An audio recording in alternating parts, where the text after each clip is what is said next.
Pinay celebrities na naging totoo ang away habang nasa eksena.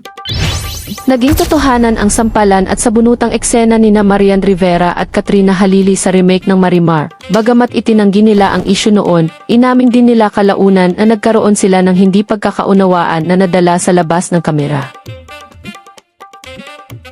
Naging usap-usapan ang tensyon sa pagitan ni Kylene Alcantara at Mariel Pamintuan noong 2023 matapos mag-viral ang isang sampalan scene at mga paratang ng totoong away sa likod ng kamera. Maraming fans ang nag-ugnay sa isyung ito sa kanilang trabaho, kung saan kilala ang mga karakter nila sa matitinding confrontation scenes. Noong February 2013, may balitang nagkatotohanan ang isang sampalan at sabunutan scene ni Kim Chiu at Maha Salvador sa kapatid, anak. Ayon sa mga report, kapwa nagkaroon ng mga pasa ang dalawa. Nag-ugat daw ang hidwaan nila dahil sa pagkakaroon ng relasyon ni Maha kay Gerald noong panahong iyon.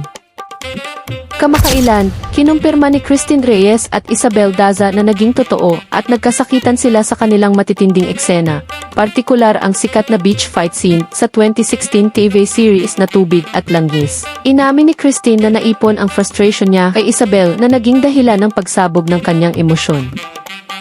Isa sa pinakatanyag na insidente ng pisikalan na nauwi sa totohanan ay ang pagsasama ni Angel at Angelica sa pelikulang One More Try noong 2012. Sa isang matinding sampalan at sabunutan scene, naging in character sina Angel at Angelica kung saan aksidenteng nasaktan ni Angelica si Angel sa set. Ang nasabing confrontation scene ang naging pangunahing tampok ng pelikula, ngunit may ilan na nagsasabing ang hindi pagkakaunawaan ng kanilang mga karakter ay umabot hanggang sa totoong buhay.